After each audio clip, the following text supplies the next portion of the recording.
When you look at the free agent signings that the Chicago Bears have made during this offseason, which one is your favorite? You, of course, signed Robert Tonyan, DeMarcus Walker, excuse me. You got Tremaine Edmunds. Like, what are some free agent signings that you really love being the Bears fan? I like Tremaine Edmunds. I mean, he's a solid player. I mean, he's proved himself. I mean, he's great. The Bears are definitely going to need to beef up the defensive side of the ball. Hold on. They're definitely going to need to beef up the defensive side of the ball, which I don't think will be hard. I mean, the Bears are normally a defense first team, but like down the stretch last year when they were, of course, losing all those games, they were having to rely on their offense, and their offense was actually producing. It was like the defense. You would look at games like I don't know if I've seen a single game for the Bears where it's like, okay, the defense sold the game, but the offense played well. It's always the defense played well, but the offense. But the flip side was happening. So I feel like if they can make enough defensive moves, they will be fine. And Tremaine Edmunds, I mean, he's going to be great. I'm really excited for him.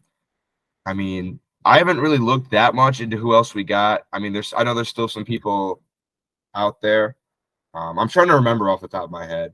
So I can help you out. So you have DeMarcus Walker, edge rusher that you signed to a 3-year deal. He's good. Yeah. I remember. TJ Edwards is good. Nate Davis for the offensive line, I feel like will be nice. DeMarcus Walker should be pretty good. I think PJ Walker could be a solid backup QB. God forbid anything happens to Justin Fields. I mean, PJ Walker's solid.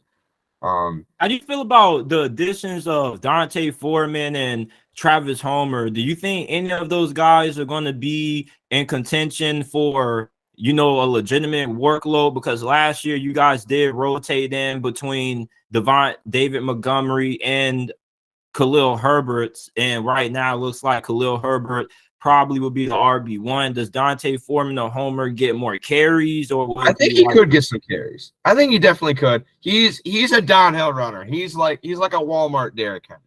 I mean, he's a strong physical guy. I feel like it would be irresponsible to just give Khalil Herbert every carry because he's real fast and like can move real well, but he's not the biggest guy. I feel like definitely putting Dante Foreman in there could be really good. I definitely think that could be a good change of pace.